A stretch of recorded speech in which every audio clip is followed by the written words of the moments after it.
वासुदेवाय नमः। जम्बू द्वीप तथा उसके विभिन्न वर्षों सहित भारतवर्ष का वर्णन। मुनियों ने कहा, अहो, आपने समस्त भरतवंशी राजाओं का यह बहुत बड़ा इतिहास कह सुनाया। अब हम समस्त भूमंडल का वर्णन सुनना चाहते हैं। जितने समुद्र, द्वीप, वर्ष, पर्वत, वन, नदियाँ तथा पवित्र देवताओं के स्थान हैं, समस्त भूतल का मान जितना बड़ा है, जिसके आधार पर यह टिका हुआ है तथा जो इसका उपादान कारण है, वह सब यथार्थ रूप से बतलाइए। लोमहर्षण जी बोले, मुनिवरों सुनो, मैं इस भूमंडल का वृतांत संक्षेप में सुनाता हूँ। जम्बू, प्लच, सालमल, कुश, क्रौंच, साक तथा पुष्कर, ये 7 द्वीप हैं जो क्रमशः लवण, इक्षुरस, सुरा, घृत, दधि, दुग्ध तथा जल रूप 7 समुद्रों से घिरे हुए हैं। इन सब के बीच में जम्बू द्वीप की स्थिति है। उसके मध्य भाग में सुवर्ण में मेरु पर्वत है, जिसकी ऊंचाई 84,000 योजन है।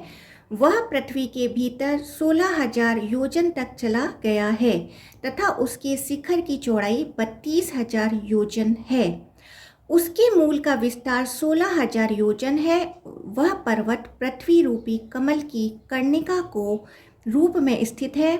उसके दक्षिण में हिमवान, हेमकूट और निषद पर्वत हैं तथा उत्तर में नील, श्वेत और श्रृंगवान गिरी है। मध्य के 2 पर्वत निषद और नील 1-1 लाख योजन लंबे हैं।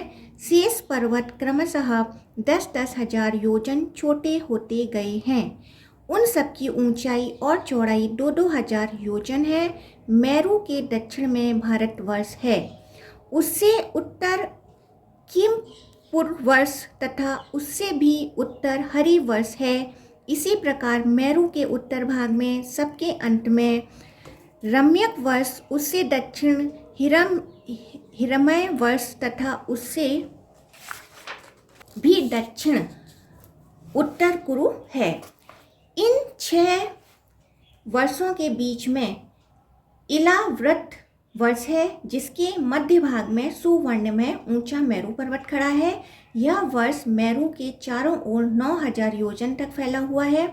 उसमें मेरु से पूर्व मंदराचल, दक्षिण में गंधमादन, पश्चिम में विपुल तथा उत्तर में सुपार्श्व पर्वत स्थित हैं। इन चारों पर्वतों पर क्रमशः कदम, जम्बू, पीपल और वट, ये 4 वृक्ष हैं जो 1100 योजन विस्तार के हैं। ये वृक्ष उन पर्वतों की ध्वजा के रूप में सुशोभित हैं। वह जम्बू वृक्ष ही इस द्वीप के जम्बू द्वीप नाम पड़ने का कारण है।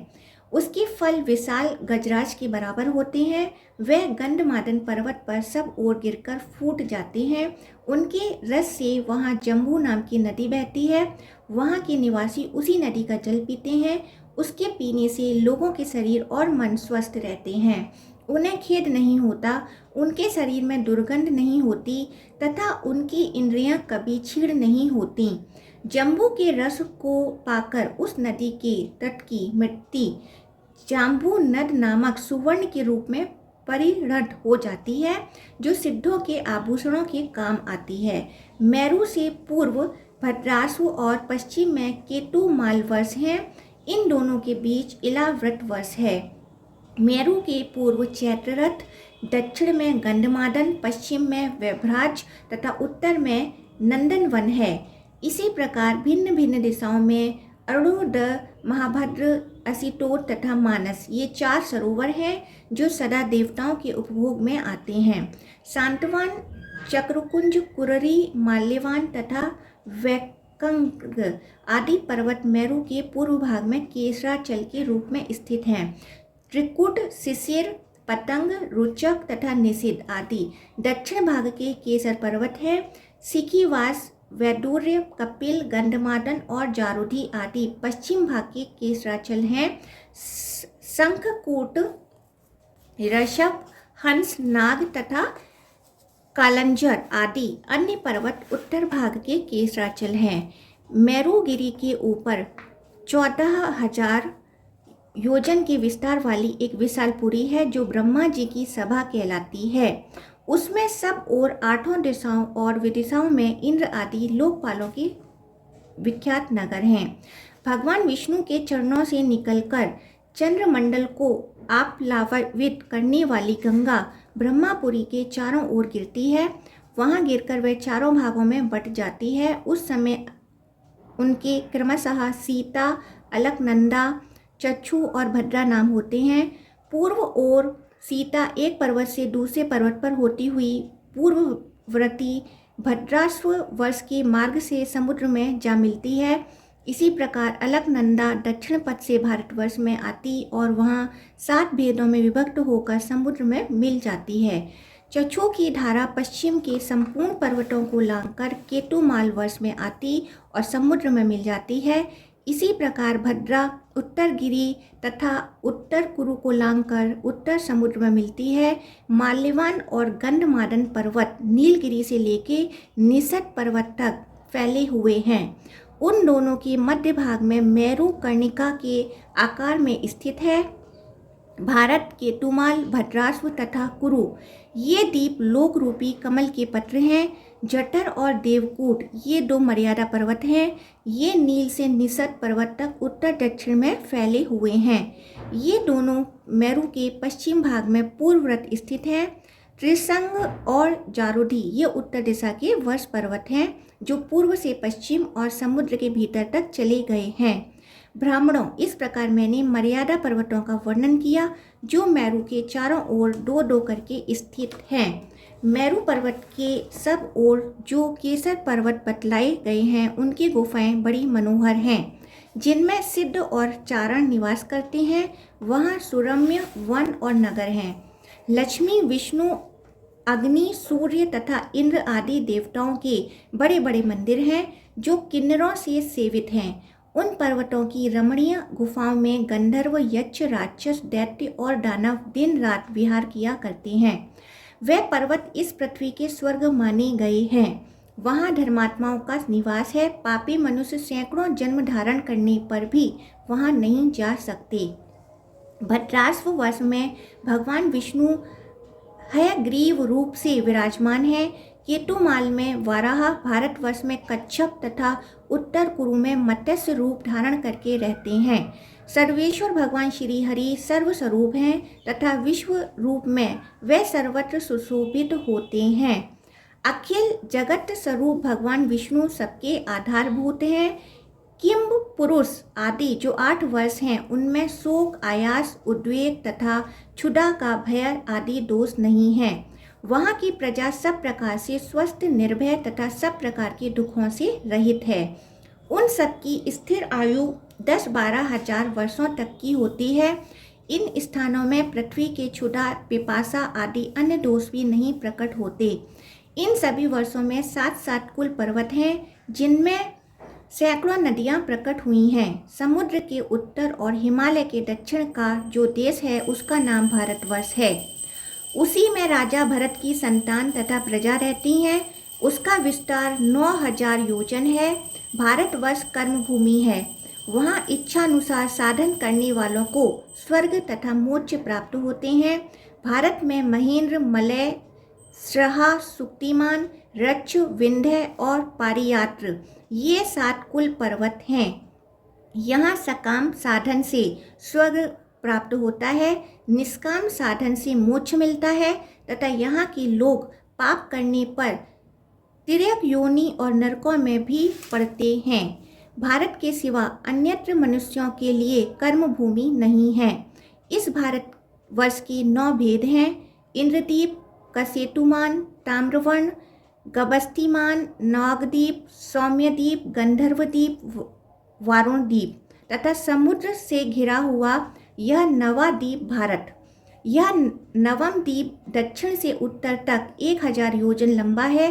इसके अंदर पूर्व दिशा में किरात तथा पश्चिम दिशा में यवन रहते हैं। मध्य में ब्राह्मण, क्षत्रिय, वैश्य तथा शूद्र जाति के लोग रहते हैं जिनकी क्रमशः यज्ञ, युद्ध, वाणिज्य तथा सेवा ये 4 वृत्तियां हैं। सतलु, सतलज और चंद्रभागा, चनाब आदि नदियां हिमालय की शाखाओं से निकलती हैं। वेद, स्मृति आदि सरिताओं का उद्गम पारियात्र पर्वत है। नर्मदा और सुरमा आदि नदियाँ विंध्य पर्वत से प्रकट हुई हैं। तापी, पयोष्णी, निर्वंध्या तथा कावेरी आदि सरिताएं रक्ष की शाखा से निकली हैं। इनका नाम श्रवण करने मात्र से ये सब पापों को हर लेती हैं। गोदावरी, भीमरथी तथा कृष्णवेणी आदि पापनाशिनी नदियाँ श्रहा पर्वत की संतानें हैं। कृतमाला, ताम्रपर्णी आदि का उद्गम स्थान मलय पर्वत है। त्रिसांध्य, ऋषिकुल्या आदि नदियाँ महेंद्र पर्वत से प्रकट हुई हैं। ऋषिकुल्या और कुमारा आदि नदियाँ सुक्तिमान के शाखा पर्वतों से निकली हैं। इन नदियों की शाखाभूत सहस्त्रों उपनदियाँ भी हैं।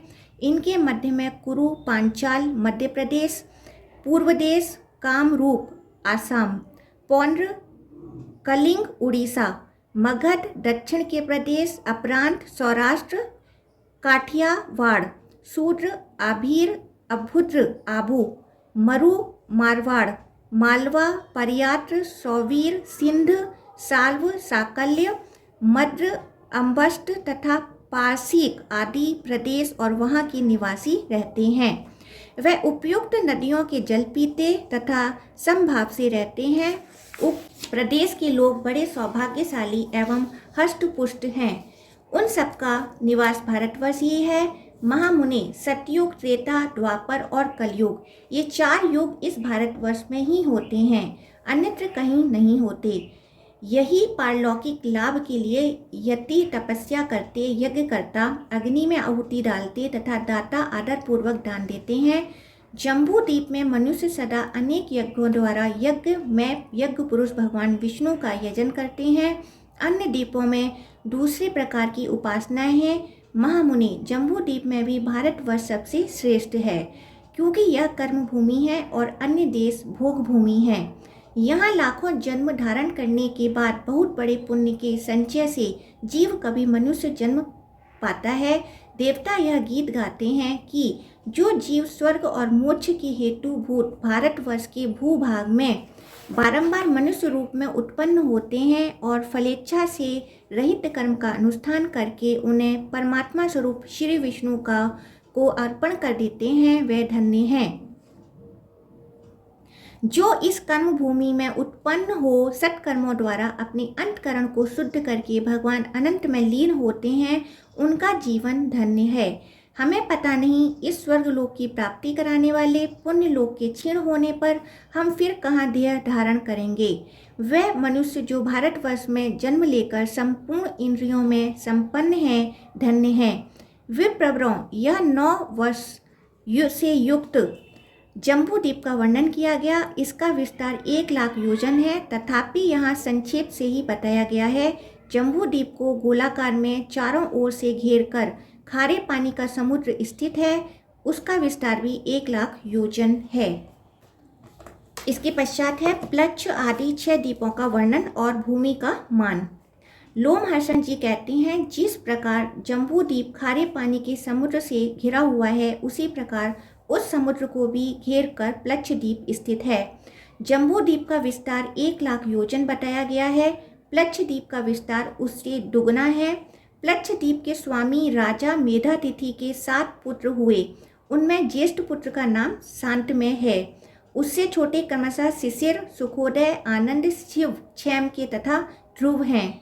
ये सभी प्लक्ष द्वीप के राजा हुए। इन्हीं के नाम पर इस द्वीप के 7 वर्ष हैं। उनकी सीमा बनाने वाले 7 ही वर्ष पर्वत हैं। उनके नाम बतलाता हूँ, सुनो। गोमेध, चंद्र, नारद, दुदुम्बी, सोमक, सुमन तथा व्यभ्राज, ये 7 वर्ष पर्वत हैं। इन रमणीय पर्वतों पर देवता और गंधर्वों सहित वहाँ की प्रजा निवास करती है। उन सब में सब पवित्र जनपद हैं, वीर पुरुष हैं। वहाँ किसी की मृत्यु नहीं होती, मानसिक चिंताएं तथा व्याधियाँ भी नहीं सताती। वहाँ हर समय सुख मिलता है। प्लक्ष द्वीप के वर्षों में 7 ही ऐसी नदियाँ हैं जो समुद्र में जा मिलती हैं। अनुतप्ता, शिखा, विप्रासा, त्रिदिवा, क्रमु, अमृता तथा सुक्रता, ये 7 वहाँ की नदियाँ हैं। इस प्रकार प्लक्ष द्वीप के प्रधान प्रधान पर्वतों और नदियों का वर्णन किया गया। छोटी छोटी नदियाँ और छोटे छोटे पहाड़ तो वहाँ हजारों हैं। उन वर्षों में युगों की व्यवस्था नहीं है। वहाँ सदा ही त्रेता युग के समान समय रहता है। प्लक्षद्वीप से लेकर साक द्वीप तक के लोग 5000 वर्षों तक निरोग जीवन व्यतीत करते हैं। उन द्वीपों में वर्णाश्रम विभाग पूर्वक 4 प्रकार का धर्म है तथा वहाँ 4 ही वर्ण हैं, जिनके नाम इस प्रकार हैं: आर्यक, कुरु, विविस्व तथा भावी। ये क्रमशः ब्राह्मण, क्षत्रिय, वैश्य तथा शूद्र की कोटि के हैं। उस द्वीप के मध्य भाग में प्लच पाकड़ नाम का बहुत विशाल वृक्ष है, जो जम्बू द्वीप में स्थित जम्बू जामुन वृक्ष के ही बराबर है। उसी के नाम पर उस द्वीप का प्लक्षद्वीप नाम रखा गया है। प्लक्षद्वीप में आर्यक आदि वर्णों के लोग जगत सृष्टा सर्वेश्वर भगवान श्री हरि का चंद्रमा के रूप में यजन करते हैं। प्लक्षद्वीप अपने ही बराबर विस्तार वाले मंडलाकार इक्षुरस के समुद्र से घिरा हुआ है। अब सालमल द्वीप का वर्णन सुनो। सालमल द्वीप के स्वामी वीर वपुष्मान हैं। उनके 7 पुत्र हैं और उन्हीं का नाम पर वहाँ 7 वर्ष स्थित हैं, जिनके नाम इस प्रकार हैं: श्वेत, हरित, झीमूट, रोहित, वैद्युत, मानस तथा सुप्रभ। इक्षुरस का जो समुद्र बताया गया है वह अपने दुगनी विस्तार वाले सालमल द्वीप के द्वारा सब ओर से घिरा हुआ है। वहाँ भी 7 ही वर्ष पर्वत हैं। वहाँ रत्नों की खानें हैं, नदियाँ भी 7 ही हैं। पहले पर्वतों के नाम सुनो: कुमुद, उन्नत, वल्हाक, द्रोण, कंक, महीस तथा पर्वत श्रेष्ठ कुंकुज्ञान। ये 7 पर्वत हैं। इनमें द्रोण पर्वत पर कितनी ही महाऔषधियाँ हैं। नदियों के नाम इस प्रकार हैं: श्रोणी, टोया, वितृष्णा, चंद्रा, शुक्रा, विमोचनी तथा निर्वती। वहाँ श्वेत आदि 7 वर्ष हैं, जिनमें चारों वर्णों के लोग निवास करते हैं। सालमल द्वीप में कपिल, अरुण, पीठ तथा कृष्ण वर्ण के लोग होते हैं, जो क्रमशः ब्राह्मण, क्षत्रिय, वैश्य और शूद्र माने जाते हैं। वह सब लोग यज्ञ परायण हो सबके आत्मा अविनाशी एवं यज्ञ में स्थित भगवान विष्णु की वायु रूप में आराधना करते हैं। इस अत्यंत मनोहर द्वीप में देवताओं का सानिध्य बना रहता है। वहाँ सालमली नामक महान वृक्ष है, जो इस द्वीप के नामकरण का कारण बना है। यह द्वीप अपने समान विस्तार वाले सुरा के समुद्र से घिरा हुआ है और वहाँ सुरा का समुद्र सालमल द्वीप से दुगने विस्तार वाले कुश द्वीप द्वारा सब ओर से आवृत है। कुश द्वीप में ज्योतिष्मान राजा हैं। अब उनके पुत्रों के नाम बतलाए जाते हैं, सुनो। उद्युत, वेणुमान, सुरथ, रंधन, रति, प्रभाकर और कपिल, इन्हीं के नामों पर वहाँ के 7 वर्ष प्रसिद्ध हैं। वहाँ मनुष्य के साथ साथ दैत्य, दानव, देवता, गंधर्व, यक्ष और किन्नर आदि भी निवास करते हैं। वहाँ के मनुष्यों में भी 4 ही वर्ण हैं, जो अपने कर्तव्य के पालन में तत्पर रहते हैं। उन वर्णों के नाम इस प्रकार हैं: दमी, सुस्मी, स्नेह तथा मंदेह। यह क्रमशः ब्राह्मण, क्षत्रिय, वैश्य तथा शूद्र की श्रेणी में बताए गए हैं। वे शास्त्रोक्त कर्मों का ठीक ठीक पालन करते और अपने अधिकार के आरंभक कर्मों का क्षय होने के लिए कुश द्वीप में ब्रह्मा रूपी भगवान जनार्दन का यजन करते हैं। विद्रुम, हेमशैल, घुतिमान, पुष्टिमान, कुशेशय, हरि और मंदराचल, ये 7 उस द्वीप के वर्ष पर्वत हैं। नदियाँ भी 7 ही हैं, जिनके नाम इस प्रकार हैं: धूत, पापा, शिवा, पवित्रा, सम्मति, विद्युत, अंबस तथा मही। ये सब पापों का अपहरण करने वाली नदियां हैं। इनके अतिरिक्त भी वहाँ बहुत सी छोटी छोटी नदियां और पर्वत हैं। कुश द्वीप में कुशों का बहुत बड़ा वन है, अतः उसी के नाम पर उस द्वीप की प्रसिद्धि हुई है। वह द्वीप अपने ही बराबर विस्तार वाले घी के समुद्र से घिरा हुआ है। मुनिवरों, उपयुक्त घी का समुद्र क्रौंच द्वीप से घिरा हुआ है। उसका विस्तार कुश द्वीप से दुगना है। क्रौंच द्वीप के राजा घुतिमान हैं। महात्मा घुतिमान के 7 पुत्र हैं। महामना घुतिमान ने अपने पुत्रों के ही नाम से क्रौंच द्वीप के 7 विभाग किए, जिनके नाम ये हैं: कुशक, मंदक, उष्ण, पीवर, अंधकारक, मुनि और डुडुम्बी। क्रौंच द्वीप में भी बड़े ही मनोरम 7 वर्ष पर्वत हैं, जिन पर देवता और गंधर्व निवास करते हैं। उनके नाम ये हैं: क्रौंच, वामन, अंधकारक, देवव्रत, धर्म, पुंडरीकवान तथा डुडुम्बी। ये एक दूसरे से दुगने बड़े हैं। जितने द्वीप हैं, द्वीपों में जितने पर्वत हैं तथा पर्वतों द्वारा सीमित जितने वर्ष हैं, उन सभी रमणीय प्रदेशों में देवताओं सहित समस्त प्रजा बेखटक के निवास करती है। क्रौंच द्वीप में पुष्कल, धन्य तथा ख्यात, ये 4 वर्ण हैं, जो क्रमशः ब्राह्मण, क्षत्रिय, वैश्य एवं शूद्र की कोटि के माने गए हैं। वहाँ छोटी बड़ी सैकड़ों नदियाँ हैं, जिनमें 7 प्रधान हैं: गौरी, कुमुदती, संध्या, रात्रि, मनोजवा, ख्याति तथा पुंडरीका। क्रौंच द्वीप के निवासी इन्हीं नदियों का जल पीते हैं। वहाँ पुष्कर आदि वर्णों के लोग यज्ञ के समीप ध्यान योग द्वारा रुद्र स्वरूप भगवान जनार्दन का यजन करते हैं। क्रौंच द्वीप अपने समान परिमाण वाले दधिमंडोर नामक समुद्र से घिरा हुआ है तथा वहाँ समुद्र भी साग द्वीप से आवृत है। साग द्वीप का विस्तार क्रौंच द्वीप से दूना है। उसके स्वामी महात्मा भव्य हैं। उनके 7 पुत्र हैं, जिन्हें राजा ने उस द्वीप के 7 विभाग करके वहाँ का राज्य दिया है। राजपुत्रों के नाम हैं जलद कुमार, सुकुमार, मणिरक, कुसुमोद, मोदाकी तथा महाद्रुम। इन्हीं के नामों पर वहाँ के 7 वर्ष प्रसिद्ध हुए हैं। वहाँ भी 7 पर्वत हैं जो जलद आदि वर्षों की सीमा निर्धारित करते हैं। उनके नाम इस प्रकार हैं: उदयगिरी, जलधार, रेवतक, श्याम, अम्भोगिरी, अस्तिकेय तथा केसरी। वहाँ सागवान का बहुत बड़ा वृक्ष है, जहाँ सिद्ध और गंधर्व निवास करते हैं। उसके पत्तों को छूकर बहने वाली वायु का स्पर्श होने से बड़ा आनंद मिलता है। वहाँ के पर्वत जनपद 4 वर्णों के लोगों से सुशोभित हैं। साग द्वीप में महात्मा पुरुष निर्भय एवं निरोग होकर निवास करते हैं। वहाँ की नदियाँ भी परम पवित्र तथा सब पापों का नाश करने वाली हैं। उनके नाम ये हैं: सुकुमारी, कुमारी, नलिनी, रेणुका, इच्छु, धेनुका तथा गबस्ती। इनके अतिरिक्त वहाँ छोटी छोटी हजारों नदियाँ हैं। पर्वत भी सहस्रों की संख्या में हैं। जलादि वर्षों के निवासी बड़ी प्रसन्नता के साथ पूर्वोक्त नदियों का जल पीते हैं। मग, मागध, मानस तथा मंदक, ये ही वहाँ के 4 वर्ण हैं। मग, ब्राह्मण, मागध, क्षत्रिय, मानस, वैश्य तथा मंदक शूद्र जानने चाहिए। साग द्वीप में रहने वाले लोग अपनी मन और इंद्रियों को संयम में रखकर शास्त्रोक्त सत्कर्मों द्वारा सूर्य रूपधारी भगवान विष्णु का पूजन करते हैं। साग द्वीप अपने ही बराबर विस्तार वाले क्षीर सागर द्वारा सब ओर से घिरा हुआ है। क्षीर सागर को पुष्कर द्वीप ने चारों ओर से घेरा रखा है। उसका विस्तार साग द्वीप से दुगना है।